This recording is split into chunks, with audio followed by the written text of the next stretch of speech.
Sesungguhnya harta, dinar, dirham, uang di mana-mana selalu bikin hebat orang yang memilikinya. Coba lihat, orang yang punya duit sama yang enggak punya duit, jangan gaya hidupnya, gaya jalannya aja lain. Bapak-bapak, ibu-ibu, saudara-saudara kaum muslimin rahimakumullah. Murai di dahan dan koko ayam di kandang, dunia ini penuh dengan berbagai macam kesibukan. Sejak dari petani yang turun ke ladang, pedagang yang berangkat ke pasar, pelajar yang menuju sekolah, sampai kepada pegawai yang berangkat ke kantor, seluruhnya tidak lain untuk mencari sesuatu yang bernama bahagia. Setiap orang menginginkan kebahagiaan, dan tidak seorang pun menginginkan kesengsaraan dalam kehidupan ini. Namun nyatanya tidak setiap orang yang ingin bahagia mengetahui jalan yang harus ditempuhnya untuk sampai kepada kebahagiaan itu. Maka pada kesempatan pertemuan kali ini, saya ingin menyampaikan sebuah hadis dari junjungan kita baginda Nabi besar Muhammad sallallahu alaihi wasallam yang termuat dalam kitab Mukhtarul Ahadits An-Nabawiyah, di mana beliau bersabda, arba'un min sa'adatil mar'i. Ada 4 perkara yang merupakan tanda dari orang bahagia. Saya mau tanya, di antara saudara-saudara yang hadir di sini, apa ada yang kepengen jadi orang sengsara? Seluruhnya tentu ingin mendapatkan kebahagiaan. Maka menurut resep dari Nabi kita, tanda orang bahagia itu 4. Jadi kalau saudara ingin bahagia, harus mempunyai 4 perkara ini. Yang pertama, orang bahagia itu kata Nabi, darun wasi'un. Punya rumah biar bagus asal gede. Enak ngaturnya, daripada sudah punya rumah kecil adanya di pinggir kali, gubuk, kalau hujan bocor, miring lagi, kiamat. Loh, kalau gitu Islam materialis dong. Hadis ini boleh diartikan dengan makna hakiki, arti yang sebenarnya, boleh diartikan dengan makna majazi, arti kiasan. Kalau dia diartikan dengan arti kias, maka yang dimaksud darun wasi'un ay qalbun wasi'un. Rumah yang luas tidak lain daripada hati yang lapang. Karena di situ kunci kebahagiaan yang sebenarnya. Walaupun kita cuma tinggal di petak berukuran 2 kali 3 meter, kalau hati kita luas rasanya rumah itu. Tapi biar rumah kita halamannya saja puluhan ribu hektar, ada kolam renangnya, kamar tidurnya tidak lagi terhitung. Kalau hati yang menempati rumah itu sempit, maka akan terasa sempit jugalah rumah itu. Tempat bergantungnya tidak lain adalah hati. Marilah kita mencoba melihat berbagai pandangan orang tentang bahagia ini. Ada orang menyangka bahwa bahagia itu kalau dia mendapatkan harta yang sebanyak-banyaknya. Siapa yang banyak harta, dialah raja. Apa yang dia mau, seluruhnya bisa dibeli. Keamanannya, dia bisa menyewa petugas. Seluruh fasilitas untuk menyenangkan kehidupannya bisa dibeli. Pendeknya, hartalah segala-galanya dalam kehidupan. Sampai ada pepatah mengatakan, innad darahima fil amakini kulliha taksur rijala mahabatan wa jalala. Sesungguhnya harta, dinar, dirham, uang di mana-mana selalu bikin hebat orang yang memilikinya. Coba lihat, orang yang punya duit sama yang enggak punya duit, jangan gaya hidupnya, gaya jalannya aja lain. Wahia lisanun liman arada fasahatan, wahia silahun liman arada qitala. Uang adalah senjata yang paling ampuh bagi orang yang mau pergi perang, dan lidah yang paling fasih bagi orang yang mau bicara. Kalau bicara dengan lidah macet, cobalah bicara dengan harta, lancar. Sampai ada pepatah demikian, segalanya bisa diatur dengan harta. Maka di kalangan orang yang berpandangan semacam itu, seluruh kegiatan hidupnya hanya terfokus kepada bagaimana mengumpulkan harta yang sebanyak-banyaknya. Tidak peduli halal haram, tidak kenal sore pagi siang dan malam, tidak sempat sujud, jauh dari agama, jauh dari kehidupan yang bersifat ruhaniyah, jauh dari Allah dan sebagainya. Sampai dalam Al-Quran dikelompokkan dalam kelompok yang dinamakan lumazah. Allazi jama'a malahu wa 'addadah yahsabu anna malahu akhladah. Mereka mengumpul-ngumpulkan harta sebanyak-banyaknya dan menyangka bahwa harta yang banyak itu dapat mengekalkan hidupnya, mengekalkan kekayaannya, mengekalkan kebahagiaannya. Saudara hadirin yang berbahagia, kalau pandangan hidup ini benar, artinya kalau harta memang merupakan satu-satunya hal yang dapat membuat orang bahagia, tentu di rumah mewah tidak akan pernah ada tangis derita. Tentu di satu tempat di mana fasilitas hidup serba menunjang tidak ada yang namanya penderitaan. Tapi suka dan duka, sedih dan gembira, senyum dan tawa adalah milik setiap orang, baik dia punya harta maupun dia tidak punya harta. Nyatalah bahwa harta semata-mata bukan merupakan jaminan bahwa orang akan bahagia. Walaupun tanpa harta orang sulit untuk bahagia. Saya mau cerita, ada orang super kaya, namanya Aristotle Onesimus, raja tanker Yunani. Dia punya kapal tanker saja konon sampai 11 banyaknya. Punya perusahaan penerbangan yang disebut Olympic Airlines. Punya hotel di berbagai kota besar di dunia ini, sejak dari New York, London, Paris, Rome dan sebagainya. Bahkan punya pulau yang dia namakan Pulau Scorpio. Ini kan namanya sudah kaya nggak tanggung-tanggung, punya pulau. Nah, dia punya 2 orang anak, yang satu laki-laki namanya Alexander, yang satu perempuan namanya Maria Onesimus. Seluruh harapannya tertumpah kepada anak lakinya Alexander ini, yang akan meneruskan usahanya, meneruskan kekayaannya, meneruskan dinastinya. Apa yang terjadi?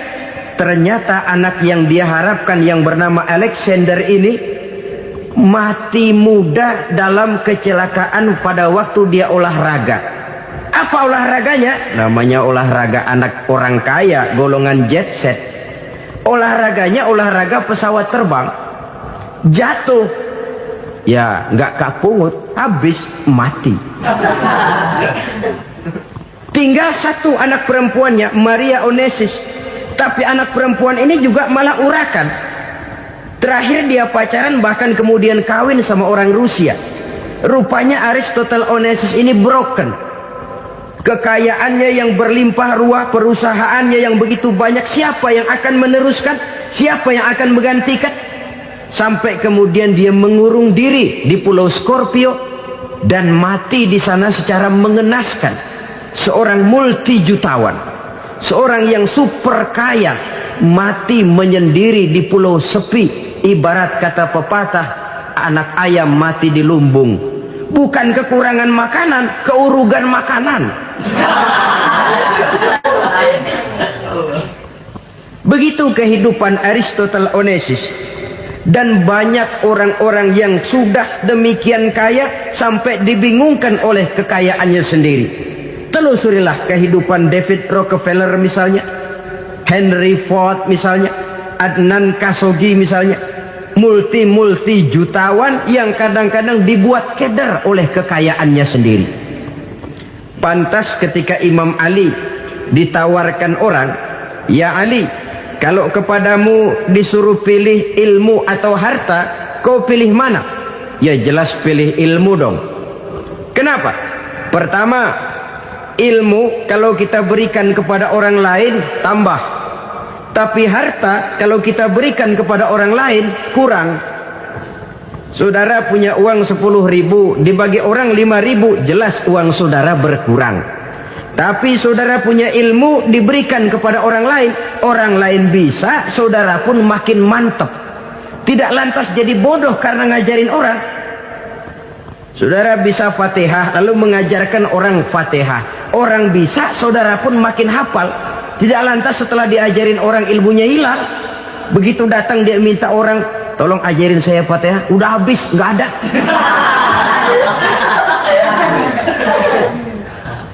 Yang kedua kata Imam Ali, ilmu menjaga kita. Kalau harta kita yang harus jaga. Makin banyak ilmu makin terpelihara diri seharusnya. Tetapi makin banyak harta makin bingung kita jaganya. Sampai kadang-kadang kalau perlu seluruh keliling rumah dipasangi alarm.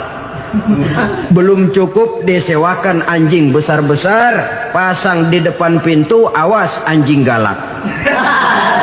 Masih belum cukup juga, cari centeng tukang-tukang kepruk jaga rumah. Masih terasa belum aman, padahal rumahnya dikelilingi tembok besar. Di balik tembok ada pintu-pintunya tebal. Di balik pintu itu terbuka masuk kamar, kamar pun ada pintunya, pintunya pun kuat. Masuk ke dalam kamar ada lemari, lemarinya pun pintunya kuat, dikunci, kuncinya pun kuat. Tapi terhadap seluruhnya yang timbul cuma sekedar was-was saja.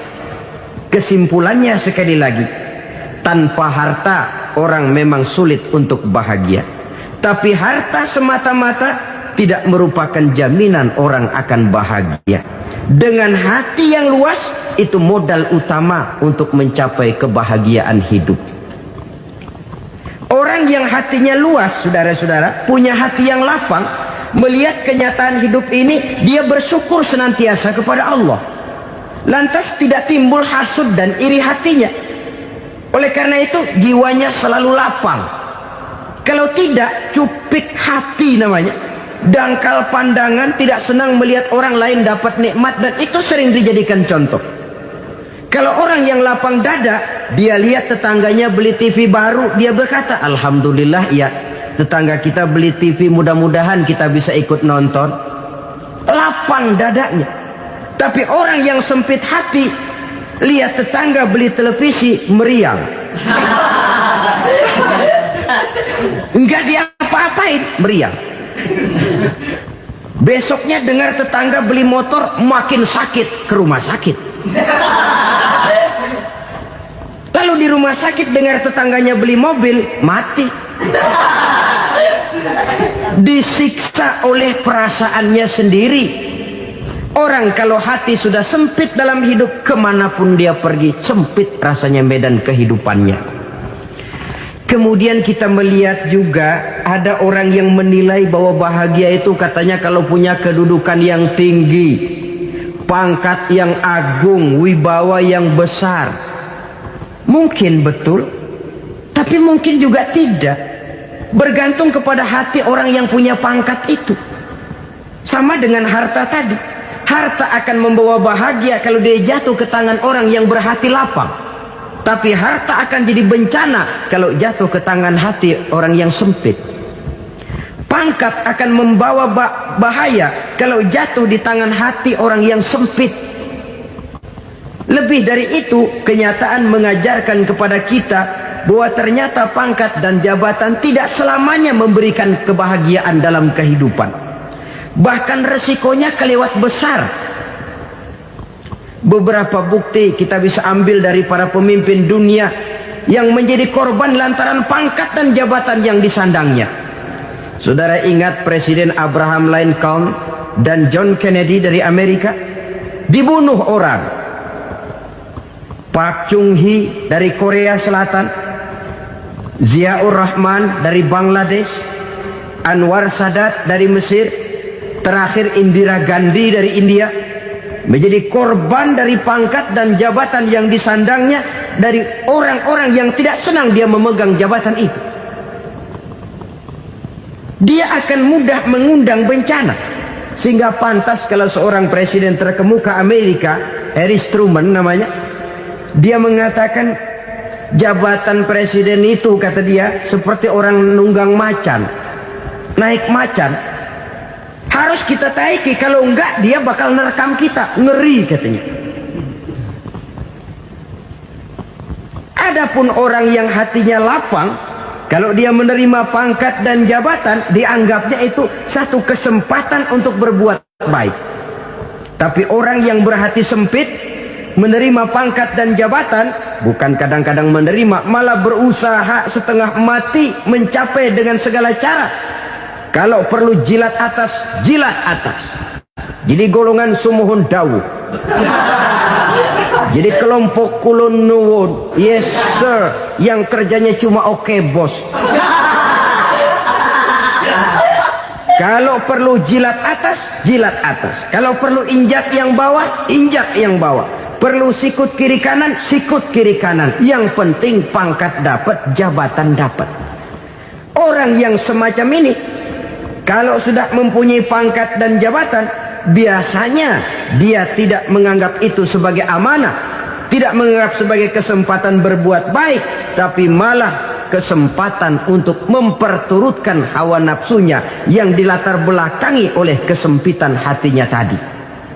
Apalagi kalau orang memperoleh pangkat karena banyak mengeluarkan uang. Seakan-akan pangkat dan jabatan itu sekarang macam proyek, pakai tender. Siapa yang berani bayar segini, naik. Nggak berani, minggir. Padahal logikanya, kalau orang mencapai satu jabatan karena banyak mengeluarkan uang, hampir bisa dipastikan bahwa setelah jabatan itu dia pegang, langkah pertama yang akan dilakukannya ialah berusaha bagaimana uang yang dia keluarkan supaya kembali. Ya paling kurang pulang modal dulu dong. Soal mikirin rakyat soal nanti, tapi ini modal harus pulang. Itu celakanya kalau orang memperoleh pangkat dan jabatan cuma karena banyak mengeluarkan uang. Jarang orang yang mempunyai keyakinan dan pandangan bahwa pangkat dan jabatan merupakan amanah. Jadi sekali lagi, pangkat dan jabatan mungkin saja membawa kebahagiaan kalau jatuh ke tangan orang yang berhati lapang. Tapi bisa jadi bencana kalau dia jatuh ke tangan orang yang mempunyai hati yang sempit. Dan lagi-lagi stresnya hati yang lapang. Lalu sebagian orang, saudara, ada yang berpandangan katanya bahagia itu kalau jadi orang terkenal, mempunyai popularitas, menjadi idola di kalangan remaja, di kalangan orang tua, di segala lapisan masyarakat. Padahal makin populer orang makin terikat dia. Ya kalau macam kita ini kan nggak punya nama, nggak populer, tengah malam buta mau nongkrong di warung Tegal aman. Tapi pangkat, jabatan, kedudukan, popularitas menyebabkan kita diikat dengan berbagai macam peraturan. Cuma mandi sama ke WC saja yang nggak dikawal.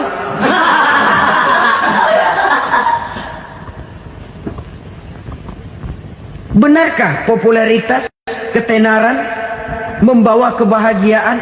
Mungkin ya, tapi mungkin juga tidak. Kenapa? Banyak orang-orang populer yang mengakhiri hidupnya secara tragis. Kita ambil beberapa nama. Di Amerika tahun 60-an ada bintang seksi paling terkenal yang dijuluki seks bom. Bom seks. Sampai sekarang jadi legenda, namanya Marilyn Monroe. Singkatan double-nya itu inisialnya MM, Marilyn Monroe. Terkenal top sampai dia mati tahun 62, namanya sekarang masih saja dibicarakan orang.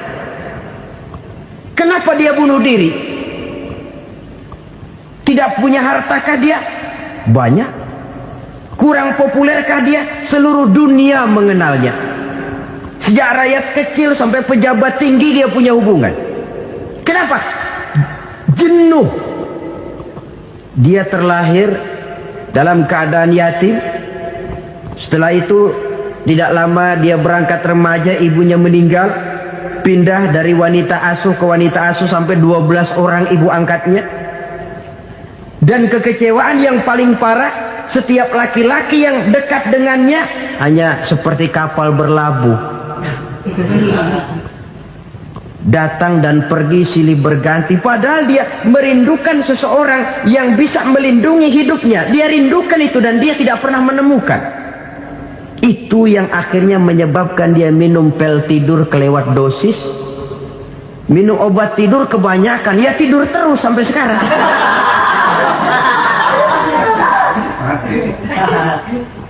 Dia mengakui, saya telah memiliki ketenaran, tapi saya tidak pernah hidup dalam ketenaran itu.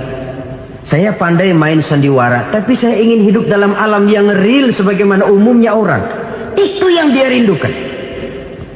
Menyusul jejak yang namanya Marilyn Monroe ini, Billie Holiday, saudara kenal tentu, di rumah sakit dirawat. Dia juga minum obat overdosis, mati lagi. Jimi Hendrix minum obat tidur overdosis kelewat batas, mati lagi. Lalu yang menghanyutkan diri di danau, Janis Joplin dan Brian Jones. Ini orang-orang populer, orang-orang terkemuka yang mengakhiri hidup secara tragis, bukan karena tidak terkenal, mungkin karena sudah saking terkenalnya. Contoh paling belakangan, Bruce Lee. Wah, ini tukang-tukang keprok tentu kenal siapa dia. Sampai sekarang pun tabir kematiannya masih merupakan misteri. Dan yang masih hidup juga menunjukkan gejala yang aneh. Michael Jackson, rumahnya di Beverly Hills itu dijaga sedemikian rupa, dan dia selalu curiga kepada setiap makanan harus steril, bersih dari segala macam kimia. Kemana dia pergi, itu tukang-tukang keprok sudah selalu menjaga dan mengawal, dan dia seakan takut menunjukkan mukanya yang asli. Hingga kalau tampil ke tengah di luar show, dia kadang memakai pakaian yang tidak menunjukkan dia yang sebenarnya, takut dikenali orang. Ternyata popularitas sering jadi momok yang meracuni kehidupan manusia.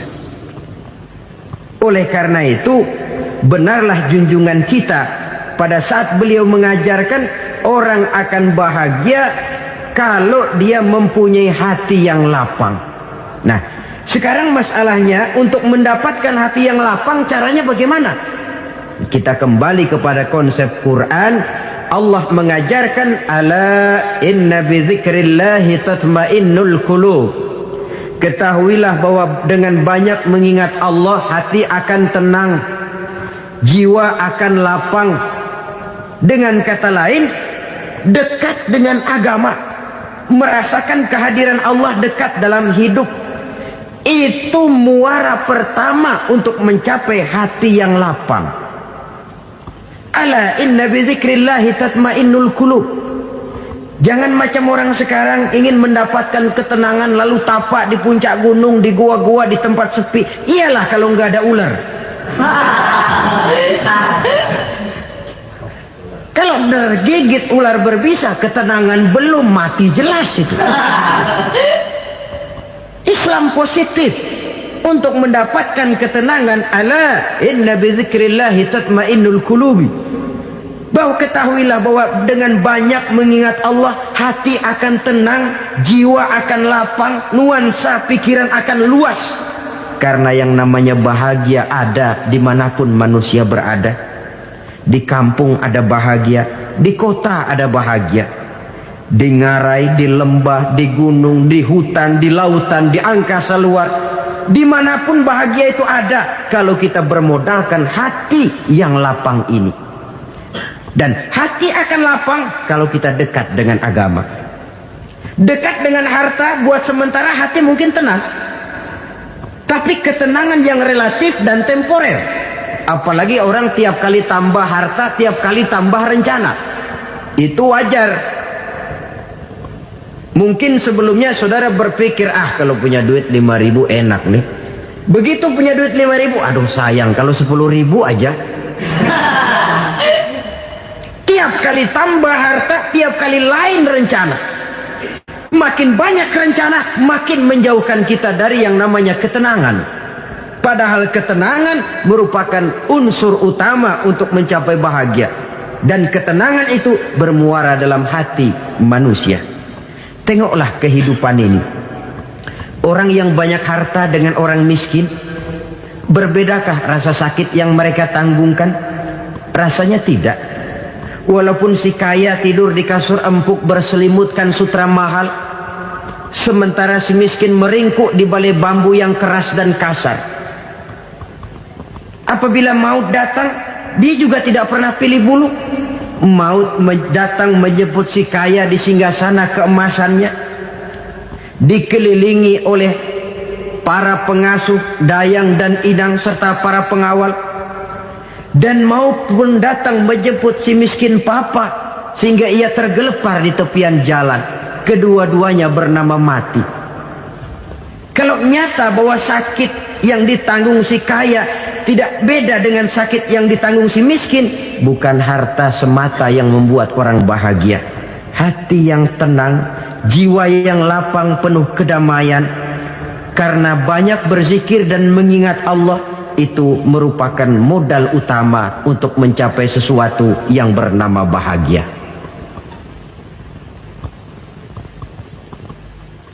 Saudara hadirin yang saya hormati, inilah yang pertama dari 4 ciri yang digambarkan oleh Nabi tentang tanda-tanda orang bahagia.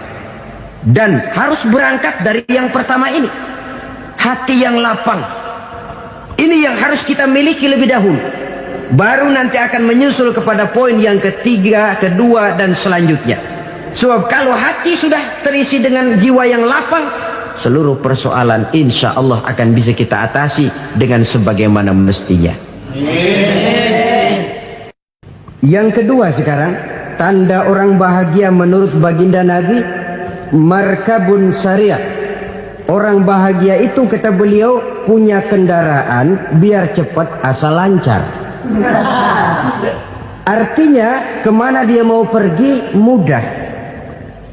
Apa maksud hadis ini? Kalau kita kaji lebih dalam, kendaraan itu kan alat transportasi. Transportasi tidak lain adalah usaha memudahkan komunikasi. Pindah dari situ kepada teori bahwa manusia adalah zon political, makhluk bermasyarakat yang tidak bisa memenuhi kebutuhan hidupnya secara sendirian. Kita memerlukan keberadaan orang lain dalam kehidupan ini. Untuk memakai baju saja kita sudah perlukan petani yang tanam kapas, pabrik yang memintal kapas jadi benang, pabrik yang menenun benang jadi kain, sampai kepada mesin jahit, sampai kepada tukang jahit. Itu cuma untuk memakai pakaian saja. Tidak seorang pun di antara kita yang sanggup memenuhi kebutuhan hidupnya secara sendiri. Kita perlu orang lain. Maka kebebasan dalam arti mutlak, kebebasan tanpa batas, itu tidak mungkin ada dalam kehidupan. Karena kita mengadakan yang disebut interaksi sosial. Setiap kegiatan kita tentu melibatkan orang lain. Menurut kita barangkali kita bebas jalan di jalan raya semaunya, tapi orang lain berkendaraan pun merasa bahwa ini ada juga jalan haknya, dan begitu selanjutnya. Oleh karena itu, maksud dari kendaraan yang cepat ini adalah khulata'uhu ma'as solihin. Lingkungan pergaulannya terdiri dari orang-orang soleh. Pergaulannya luas. Kemana dia pergi ada temannya. Kesulitannya ada tempat dia cerita. Dan kesulitan kalau sudah diceritakan kepada orang lain, taruh kata orang itu tidak bisa menolong, namun menceritakannya kepada orang yang kita percayai, kan paling kurang sudah mengurangi beban jiwa, mengurangi tanggungan batin, merasa masih ada tempat kita cerita. Maka lebih baik orang awam yang mau bergaul ketimbang orang setengah alim tapi ngunci pintu. Sebab nantinya akan timbul sikap picik, cupik pandangan, dan tidak luas menghadapi kenyataan dalam kehidupan ini. Namun yang harus kita garis bawahi, pergaulan memang mesti luas. Namun jangan sekali-kali lupa bahwa pergaulan sangat besar pengaruhnya dalam ikut membentuk kepribadian manusia. Sehari-hari bisa kita bilang, kalau kita dekat sama tukang minyak wangi, sekalipun nggak dibagi minyaknya, baunya tentu dapat. Betul? Tapi dekat sama tukang elas, walaupun nggak kena apinya, asapnya mesti kena. Kalau Syauqi mengatakan lebih jelas lagi, man asyaral asrafa asa musarrafan wa muasyiral anzali ghairu musarrafin. Awalam taral jildal hakira muqabbalan bisagri lamma sara jildal mushaf. Siapa yang bergaul dengan orang mulia, dia bakal ikut menjadi mulia. Tapi siapa yang berteman dengan orang hina, dia tidak bakal ikut menjadi mulia. Tidakkah kau lihat, kata Syauqi, kulit kambing yang hina pun dicium orang ketika menjadi kantong Quran. Kulit kambing hina, kalau dia sendirian gak ada yang mau cium.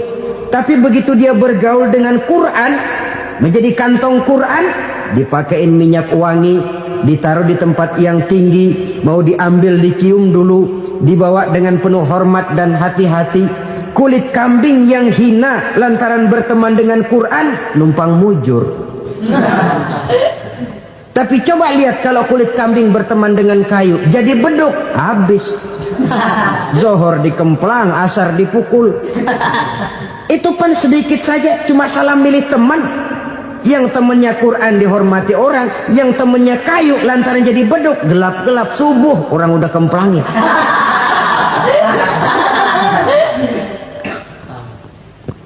Maka terutama kepada adik-adik remaja yang masih mencari identitas diri, yang ibarat kaset masih kaset kosong, mudah diisi oleh apapun, pandai-pandailah memilih teman dalam bergaul.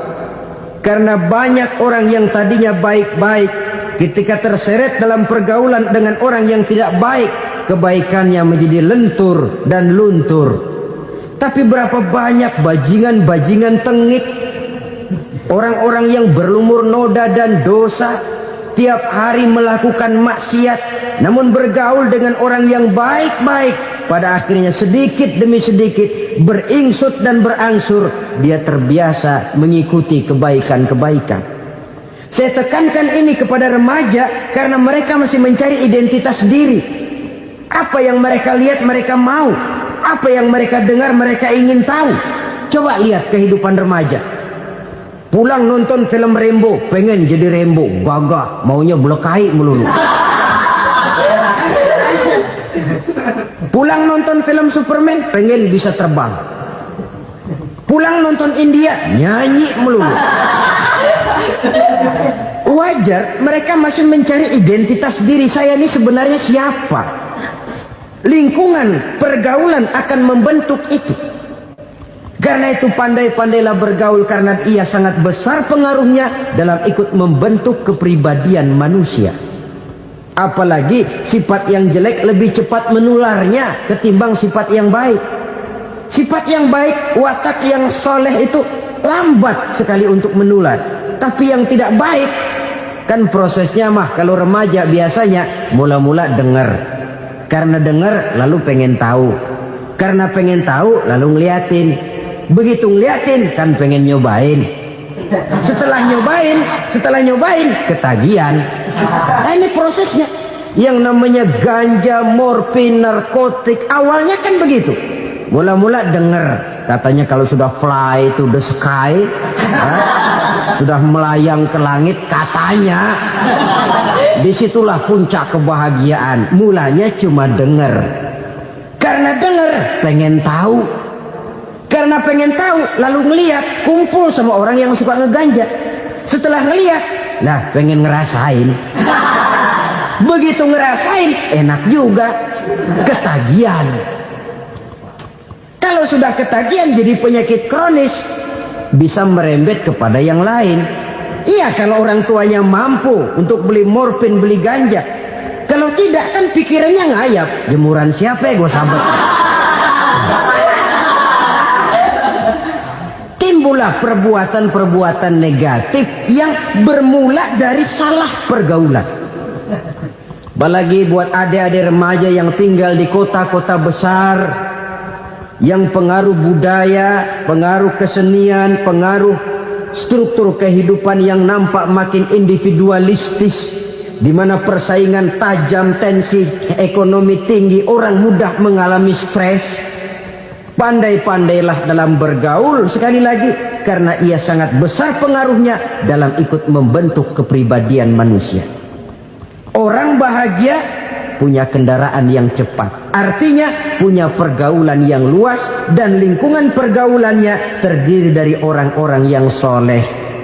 Kemana dia pergi, ada teman. Kesulitannya, ada tempat dia cerita. Tapi kalau sudah menyendiri, hidup sendiri, kesulitan dipikiri sendiri, bisa mati belum waktunya. Tidak ada tempat berbagi rasa, tidak ada tempat bercerita, tidak ada tempat mengurangi beban dalam kehidupan.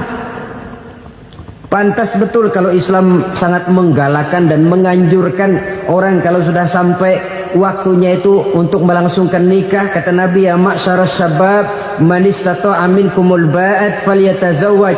Hai para pemuda, kalau sudah mampu memberi nafkah, kawinlah, nikahlah kamu. Kenapa? Sudah ada teman hidup, tempat berbagi rasa. Kesulitan kalau ada tempat cerita akan lebih ringan ketimbang kita telan sendiri, walaupun bobot kesulitannya sama beratnya. Saudara-saudara kaum muslimin rahimakumullah, inilah ciri yang kedua, punya kendaraan biar cepat asal lancar. Kemana kita mau pergi gampang. Dengan kata lain, setelah hati yang luas, pergaulan yang luas. Dua. Yang ketiga sekarang, tanda orang bahagia itu menurut Nabi, misbahun mudhi'un, punya lampu yang terang. Oh, itu enggak problem. Sekarang sudah zamannya listrik masuk desa, Pak. Lampu sudah terang semua. Betul, kalau itu yang dimaksud. Tapi tidak cuma itu. Karena lampu yang dimaksud di sini, lampu yang akan menerangi seluruh perjalanan hidup. Dan perjalanan hidup itu sudah dimulai sejak kita terlahir ke alam ini, sampai masuk ke alam barzah, kumpul di padang mahsyar, sampai ke akhirat. Lampu yang menerangi itu yang diperlukan. Kalau lampu, katakanlah yang paling top sekarang kan lampu jenis Mercury. Taruhlah itu di rumah kita, dia cuma menerangi rumah kita, menerangi hati pun tidak sanggup. Bila kita masuk ke alam barzah, alam kubur, sanggupkah si Mercury yang begitu terang menerangi alam barzah kita? Tidak sanggup lagi. Sanggupkah lampu yang ratusan watt, bahkan puluhan ribu watt menerangi kehidupan di padang mahsyar? Tidak akan sanggup lagi. Kalau demikian, yang dimaksud lampu yang terang di sini apa? Tidak lain amal soleh, kebajikan yang kita lakukan dalam hidup. Itu yang akan jadi lampu penerang. Di dunia nama kita akan terang. Jasad kita boleh hancur terkubur tanah, tapi nama kita akan dikenang orang. Begitulah kalau orang meninggalkan kebajikan dalam hidup seperti sekarang. Ribuan orang tiap saat berziarah ke kubur Imam Syafi'i, ke kubur Imam Malik, ke kubur Imam Ghazali, ke kubur orang yang baik-baik, orang yang soleh-soleh. Kebajikannya yang ditinggalkan, yang mengukir namanya dengan tinta emas. Sehingga saudara sudah terbaring di alam kubur, orang lewat, Allah, ini kuburannya Fulan bin Fulan, dulu ini kebaikannya Masya Allah, saya ikut merasakan. Mari kita mampir sebentar, kita Fatihah. Mohon disampaikan Allah pahalanya kepada almarhum. Al-Fatihah. Itu kalau orang baik-baik. Lalu saudara tanya, Pak, orang mati dikirimin Fatihah apa nyampe pahalanya? Saya jawab, kalau saudara nggak percaya, mati dulu dah. Nanti saya Fatihain, tungguin di sana. Umpama nggak sampai, balik lagi kemari. Sekarang ini kan maunya otak-otakan saja. Kalau nggak masuk otak, nggak percaya.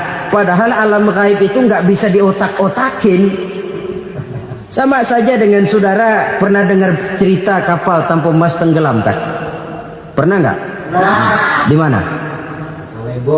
Ya, di laut Masalembo. Begitu ketampung Mas tenggelam, ratusan penumpang itu terjun ke laut, dipermainkan gelombang, berjuang menghadapi maut itu. Orang lagi timbul tenggelam di lautan, dihantam ombak, kita tengokin pakai helikopter. Pak, lagi timbul tenggelam ya? Iya, tolongin. Jangan khawatir Pak, nih saya kirim intan Pak, harganya 10 juta. Kira-kira orang yang timbul tenggelam di laut seneng nggak? Kan mahal toh intan 10 juta. Kenapa dia nggak senang? Karena intan 10 juta dalam kondisi seperti itu tidak sanggup menyelamatkan dia. Dia akan girang kalau dikirimin ban mobil bekas, dikirimin papan terentang atau bambu. Intan yang 10 juta dia nggak girang. Ban mobil bekas yang 1000 perak, tuh pegang, itu yang dia girang betul. Inilah sebabnya Nabi berkata, mal mayyitu fi qabrihi illa kal ghariqil mutaghawwis. Orang yang meninggal di alam kuburnya seperti orang timbul tenggelam di lautan. Yantaziru da'watan min ahli, menunggu doa dari keluarganya yang masih hidup. Duh, bapak saya sudah meninggal, saya sayang benar sama dia. Kirimin kulkas ke kuburannya Itu sama saja dengan tadi orang tenggelam di lautan dikirimi intan yang harganya 10 juta, ndak sampai. Begitulah kalau kebajikan yang kita tinggalkan dalam hidup, sudah mati pun kubur kita masih diziarahi orang. Tapi kalau jahat yang kita tinggalkan, boro-boro lah orang mau doa lewat dekat kuburan kita juga serem. Tuh bajingan no, dulu mati dipendem di situ tuh. Jangan lewat situ, ntar kesurupan, jangan. Lewat saja orang ngeri. Konon lagi membacakan Fatihah dan mengirimkan doa. Hidup pada hakikatnya adalah kesempatan untuk berbuat baik. Maka sekali kesempatan itu diberikan, manfaatkan dengan sebaiknya. Sebab kesempatan kedua tidak akan pernah ada. Kesempatan berbuat baik di sini, di akhirat sudah pembalasan namanya. Sekali kesempatan itu dicabut, dia tidak akan pernah dikembalikan lagi. Kata Iqbal, hidup tidak mundur ke belakang, Bung. Berhenti diinjak orang, mundur hancur. Tidak ada kata mundur dalam hidup ini. Berhenti diinjak orang, mundur kecebur. Tidak ada kata lain. Harus maju dalam kehidupan, dalam artian yang positif. Hidup adalah kesempatan untuk mengumpulkan kebajikan yang sebanyak-banyaknya. Di situ nilai daripada manusia. Sekarang ini memang nggak kelihatan kok, orang yang banyak pahala sama yang banyak dosa nggak kelihatan kok. Barangkali kalau habis bikin dosa palanya pada benjol, mungkin orang takut sama dosa. Tapi sekarang sama saja, orang yang banyak dosa dengan yang nggak banyak dosa jalan bareng dari belakang, sama, nggak kelihatan beda. Tapi ada waktunya di mana pahala memegang peranan, di mana dosa diperlihatkan. Sama saja kalau kita bawa mobil siang, lampu kan nggak begitu berfungsi. Apa lalu bilang, alah ini lampu berat-beratin, copot-copotin aja dah. Tidak perlu begitu. Kenapa? Pada satu saat malam senja akan datang. Bila matahari terbenam, senja pun datang, gelap mulai merayap, disitulah baru terasa perlunya lampu. Pahala begitu. Sekarang orang yang nggak ada pahalanya nggak kelihatan dalam kehidupan. Tapi pada satu saat senja kehidupan akan datang. Ajal merenggut nyawa, malam merayap, dan hidup mulai diliputi kegelapan di alam barzah. Dikala itu kalau nggak punya lampu, alangkah malangnya kita. Sebab amal yang baik, kata Nabi, di alam barzah itu akan diciptakan menjadi perempuan yang cantik menemani kita. Amal yang jahat akan menjadi orang yang paling jelek nemenin kita. Udah di tempat gelap yang nemenin jelek.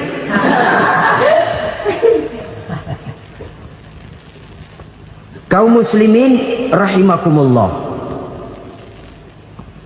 Kalau demikian masalahnya, tergantunglah kita pandai memanfaatkan waktu. Al-waktu kasayf, waktu itu cepat sekali. Yang namanya waktu itu tahu-tahu. Tahu-tahu udah tahun 87. Tahu-tahu udah begitu. Tahu-tahu Yang kemarin anak-anak, sekarang udah pada punya anak. Tahu-tahu saja itu. Begitu cepat waktu berlalu. Kalau tidaklah pandai kita memanfaatkannya, akan rugi kita. Nabi bersabda, "Man kana yaumuhu khairun min amsihi fahuwa rabih." Barang siapa yang hari ini lebih baik daripada hari kemarin, itu orang untung. Hari ini lebih baik daripada kemarin. Bulan ini lebih baik dari bulan kemarin. Tahun ini lebih baik dari tahun kemarin. Itu orang yang beruntung. Tahun kemarin sembahyangnya maghrib doang, sekarang udah tambah isya. Tahun kemarin cuman Idul Fitri aja ngancem bener, sekarang udah tambah Jumat, lalu tambah lagi maghrib, tambah lagi isya, dan selanjutnya. Hari ini lebih baik daripada kemarin, itu orang yang beruntung. Wa man kana yaumuhu mislu amsihi fahuwa khasir. Lalu barang siapa yang hari ini sama saja dengan hari kemarin, itu orang rugi. Hari ini sama dengan kemarin, rugi itu. Bulan ini begitu, bulan kemarin begitu, tahun ini begitu, tahun lalu juga begitu. Rugi itu orang. Rugi apa? Rugi umur. Umur tambah, amalan gak pernah tambah. Dan saya pikir lebih merupakan azab ketimbang nikmat kalau orang dikasih panjang umur cuma untuk numpuk dosa. Mending mana? Panjang umur banyak dosa sama pendek umur dikit dosa? Mending mana? Mending mana? Ya, paling mending tentu panjang umur banyak pahala. Tapi kalau tidak, sekali lagi, lebih merupakan azab ketimbang nikmat kalau orang diberikan panjang umur tapi cuma untuk sekedar menumpuk dosa. Kehilangan kesadaran bahwa dunia bukan terminal akhir dari satu perjalanan. Dia cuma halte di mana kita berhenti sebentar untuk menuju kepada terminal yang hakiki. Saudara-saudara kaum muslimin rahimakumullah. Inilah lampu yang akan menerangi kehidupan. Amal yang kita lakukan di dalam kehidupan. Jadi yang dimaksud dengan lampu yang terang, kebajikan yang kita kerjakan dalam hidup. Nah, setiap orang di awal tadi saya bilang ingin bahagia. Bahagia itu kan hakikatnya kumpulan senang dan selamat. Senang, selamat. Apa bedanya? Senang tapi tidak selamat, nggak bahagia. Selamat tapi nggak senang, nggak bahagia orang. Contoh, kalau orang korupsi, duitnya banyak, senang dia, tapi keselamatannya. Ada tentara baris di samping rumahnya udah bingung, padahal tentara latihan. Tentara cuma latihan, dia bingung. Senang, tapi karena keselamatannya tidak terjamin, dia tidak bahagia. Sebaliknya pegawai negeri jujur benar, cuma segaji-gajinya. Selamat, nggak korupsi, tapi melarat, ya nggak bahagia juga, kurang senang. Kesenangan dan keselamatan untuk dunia saja, ya sekali lagi, kalau cuma sekedar untuk dunia saja, bisa dibeli pakai uang. Bisa dibeli pakai uang. Saudara ingin selamat, bisa dibeli pakai uang. Saudara ingin senang, bisa dibeli dengan uang. Tapi setelah mati, masuk ke alam barzah, habis kekuasaan uang. Nggak bisa lagi beli keselamatan pakai uang. Tidak mungkin lagi membeli kesenangan dengan uang. Di situ pahala yang megang peranan.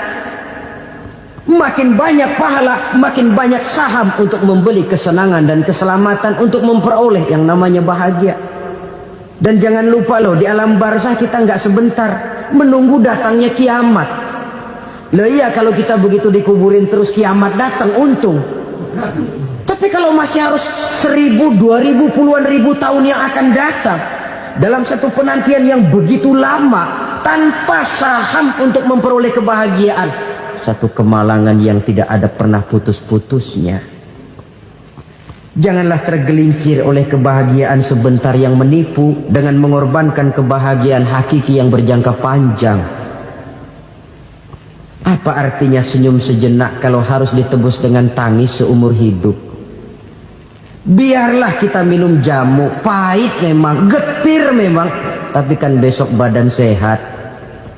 Daripada sekarang minum sirup, manis memang, enak memang, tapi bibir pada jontor besok. Sirawan, batuk, nggak karu-karuan. Banyak orang tertipu oleh kesenangan yang sebentar. Padahal laisa kullu ma yalma'u zahaban. Belum tentu semua yang berkilat itu emas. Belum tentu semua yang gemerlap itu intan. Karena itu, marilah manfaatkan kesempatan yang diberikan Allah ini untuk mengumpulkan kebajikan yang sebanyak-banyaknya. Yang terakhir sekarang, yang keempat, tanda orang bahagia kata Nabi. Zaujatun salihah. Orang bahagia itu tanda yang keempat kata Nabi, punya istri biar cakep asal taat. Sudah surga itu gitu. Cakep taat. Istri kayak gitu, kalau belum mati jangan dikuburin dulu. Sudah cakep taat lagi.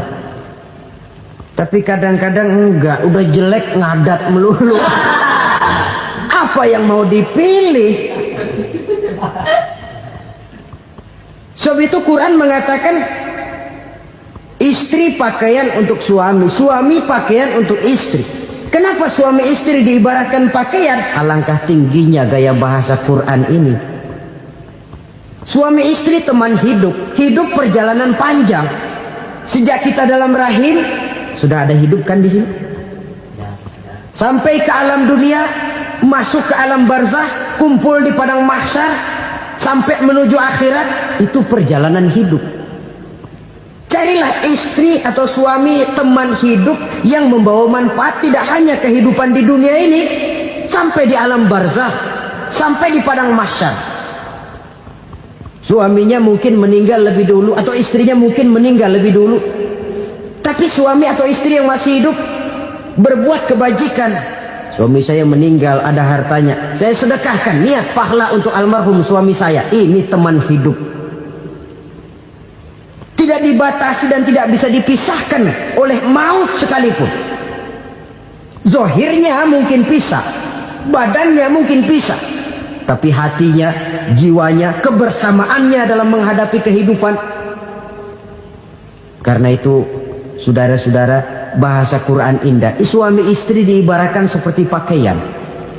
Apa fungsi pakaian? Pertama, pakaian jadi kebanggaan. Artinya suami harus menjadi kebanggaan istri, istri harus jadi kebanggaan suami. Yang kedua, pakaian itu kan fungsinya menutup aurat. Artinya sesama suami istri harus saling menjaga kekurangan masing-masing. Jangan malah sesama suami istri saling membongkar rahasia dan aibnya sendiri-sendiri. Istrinya diceritain jeleknya di mana-mana, atau suaminya dibongkar rahasianya di pasar umum. Itu sudah tidak lagi berfungsi sebagai pakaian. Kenapa semua ini diperlukan? Karena kita menyadari bangsa yang baik terdiri dari masyarakat yang baik. Masyarakat yang baik merupakan susunan dari warga yang baik. Warga yang baik adalah terdiri dari rumah tangga yang baik. Dan rumah tangga yang baik merupakan susunan dari pribadi yang baik. Dari situ langkah dimulai. Membangun satu bangsa yang baik diawali dengan membangun rumah tangga yang baik, dengan menciptakan pribadi-pribadi yang baik. Sehingga dari sini diharapkan berkembanglah nilai-nilai kebaikan. Orang akan bahagia mempunyai istri yang soleh. Kenapa? Tidak ada seorang suami bisa sukses jadi apapun dia, apapun profesinya. Dokterkah, kiaikah, mubalikah, petanikah, pengusahakah, pejabat tinggikah, tidak ada seorang suami yang bisa sukses tanpa peran serta istrinya. Walaupun memang peranan itu tidak begitu kelihatan, tapi sangat menentukan. Karena itu, saudara hadirin yang saya hormati, Islam sangat menghargai kaum wanita, memberikan kedudukan yang tinggi sepanjang tidak mematikan kodrat kewanitaannya. Nah, kalau sudah kesuksesan ini diawali dari rumah tangga, karier di masyarakat mudah untuk dikejar. Tapi keberantakan di rumah tangga merupakan kegagalan pertama di tempat lain. bapak-bapak, ibu-ibu, saudara-saudara kaum muslimin rahimakumullah. Murai di dahan dan koko ayam di kandang, dunia ini penuh dengan berbagai macam kesibukan. Sejak dari petani yang turun ke ladang, pedagang yang berangkat ke pasar, pelajar yang menuju sekolah, sampai kepada pegawai yang berangkat ke kantor, seluruhnya tidak lain untuk mencari sesuatu yang bernama bahagia. Setiap orang menginginkan kebahagiaan, dan tidak seorang pun menginginkan kesengsaraan dalam kehidupan ini. Namun nyatanya tidak setiap orang yang ingin bahagia mengetahui jalan yang harus ditempuhnya untuk sampai kepada kebahagiaan itu. Maka pada kesempatan pertemuan kali ini, saya ingin menyampaikan sebuah hadis dari junjungan kita baginda Nabi besar Muhammad sallallahu alaihi wasallam yang termuat dalam kitab Mukhtarul Ahadits An-Nabawiyah, di mana beliau bersabda, arba'un min sa'adatil mar'i. Ada 4 perkara yang merupakan tanda dari orang bahagia. Saya mau tanya, di antara saudara-saudara yang hadir di sini, apa ada yang kepengen jadi orang sengsara? Seluruhnya tentu ingin mendapatkan kebahagiaan. Maka menurut resep dari Nabi kita, tanda orang bahagia itu 4. Jadi kalau saudara ingin bahagia, harus mempunyai 4 perkara ini. Yang pertama, orang bahagia itu kata Nabi, darun wasi'un. Punya rumah biar bagus asal gede. Enak ngaturnya, daripada sudah punya rumah kecil, adanya di pinggir kali, gubuk, kalau hujan bocor, miring lagi, kiamat. Loh, kalau gitu Islam materialis dong. Hadis ini boleh diartikan dengan makna hakiki, arti yang sebenarnya. Boleh diartikan dengan makna majazi, arti kiasan. Kalau dia diartikan dengan arti kias, maka yang dimaksud darun wasi'un ay qalbun wasi'un. Rumah yang luas tidak lain daripada hati yang lapang. Karena di situ kunci kebahagiaan yang sebenarnya. Walaupun kita cuma tinggal di petak berukuran 2 kali 3 meter, kalau hati kita luas rasanya rumah itu. Tapi biar rumah kita halamannya saja puluhan ribu hektar, ada kolam renangnya, kamar tidurnya tidak lagi terhitung. Kalau hati yang menempati rumah itu sempit, maka akan terasa sempit jugalah rumah itu. Tempat bergantungnya tidak lain adalah hati. Marilah kita mencoba melihat berbagai pandangan orang tentang bahagia ini. Ada orang menyangka bahwa bahagia itu kalau dia mendapatkan harta yang sebanyak-banyaknya. Siapa yang banyak harta, dialah raja. Apa yang dia mau, seluruhnya bisa dibeli. Keamanannya, dia bisa menyewa petugas. Seluruh fasilitas untuk menyenangkan kehidupannya bisa dibeli. Pendeknya, hartalah segala-galanya dalam kehidupan. Sampai ada pepatah mengatakan, innad darahima fil amakini kulliha taksur rijala mahabatan wa jalala. Sesungguhnya harta, dinar, dirham, uang di mana-mana selalu bikin hebat orang yang memilikinya. Coba lihat, orang yang punya duit sama yang enggak punya duit, jangan gaya hidupnya, gaya jalannya aja lain. Wahia lisanun liman arada fasahatan, wahia silahun liman arada qitala. Uang adalah senjata yang paling ampuh bagi orang yang mau pergi perang, dan lidah yang paling fasih bagi orang yang mau bicara. Kalau bicara dengan lidah macet, cobalah bicara dengan harta, lancar. Sampai ada pepatah demikian, segalanya bisa diatur dengan harta. Maka di kalangan orang yang berpandangan semacam itu, seluruh kegiatan hidupnya hanya terfokus kepada bagaimana mengumpulkan harta yang sebanyak-banyaknya. Tidak peduli halal haram, tidak kenal sore pagi siang dan malam, tidak sempat sujud, jauh dari agama, jauh dari kehidupan yang bersifat ruhaniyah, jauh dari Allah dan sebagainya. Sampai dalam Al-Quran dikelompokkan dalam kelompok yang dinamakan lumazah.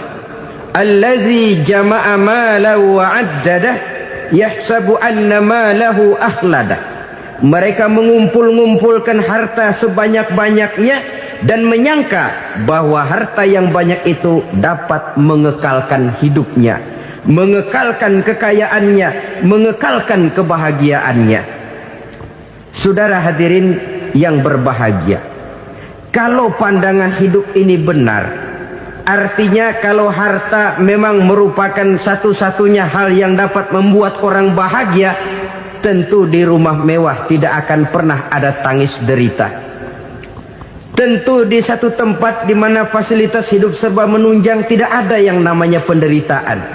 Tapi suka dan duka, sedih dan gembira, senyum dan tawa adalah milik setiap orang, baik dia punya harta maupun dia tidak punya harta. Nyatalah bahwa harta semata-mata bukan merupakan jaminan bahwa orang akan bahagia, walaupun tanpa harta orang sulit untuk bahagia. Saya mau cerita, ada orang super kaya, namanya Aristotle Onesimus, raja tanker Yunani. Dia punya kapal tanker saja konon sampai 11 banyaknya. Punya perusahaan penerbangan yang disebut Olympic Airlines. Punya hotel di berbagai kota besar di dunia ini, sejak dari New York, London, Paris, Rome dan sebagainya. Bahkan punya pulau yang dia namakan Pulau Scorpio. Ini kan namanya sudah kaya nggak tanggung-tanggung, punya pulau. Nah, dia punya 2 orang anak, yang satu laki-laki namanya Alexander, yang satu perempuan namanya Maria Onesimus. Seluruh harapannya tertumpah kepada anak lakinya Alexander ini, yang akan meneruskan usahanya, meneruskan kekayaannya, meneruskan dinastinya. Apa yang terjadi? Ternyata anak yang dia harapkan yang bernama Alexander ini mati muda dalam kecelakaan pada waktu dia olahraga. Apa olahraganya? Namanya olahraga anak orang kaya, golongan jet set. Olahraganya olahraga pesawat terbang. Jatuh, ya nggak kapungut, habis mati. Tinggal satu anak perempuannya, Maria Onesimus. Tapi anak perempuan ini juga malah urakan. Terakhir dia pacaran, bahkan kemudian kawin sama orang Rusia. Rupanya Aristotle Onesimus ini broken. Kekayaannya yang berlimpah ruah, perusahaannya yang begitu banyak, siapa yang akan meneruskan? Siapa yang akan menggantikan? Sampai kemudian dia mengurung diri di Pulau Scorpio dan mati di sana secara mengenaskan. Seorang multi jutawan, seorang yang super kaya, mati menyendiri di pulau sepi. Ibarat kata pepatah, anak ayam mati di lumbung. Bukan kekurangan makanan, keurugan makanan. Begitu kehidupan Aristotle Onesimus. Dan banyak orang-orang yang sudah demikian kaya sampai dibingungkan oleh kekayaannya sendiri. Telusurilah kehidupan David Rockefeller misalnya, Henry Ford misalnya, Adnan Khashoggi misalnya. Multi jutawan yang kadang-kadang dibuat keder oleh kekayaannya sendiri. Pantas ketika Imam Ali ditawarkan orang, "Ya Ali, kalau kepadamu disuruh pilih ilmu atau harta, kau pilih mana?" Ya jelas pilih ilmu dong. Kenapa? Pertama, ilmu kalau kita berikan kepada orang lain tambah. Tapi harta kalau kita berikan kepada orang lain kurang. Saudara punya uang 10.000, dibagi orang 5.000, jelas uang saudara berkurang. Tapi saudara punya ilmu diberikan kepada orang lain bisa, saudara pun makin mantap. Tidak lantas jadi bodoh karena ngajarin orang. Saudara bisa Fatihah lalu mengajarkan orang Fatihah. Orang bisa, saudara pun makin hafal. Tidak lantas setelah diajarin orang ilmunya hilang. Begitu datang dia minta orang, tolong ajarin saya Fatihah, udah habis, nggak ada.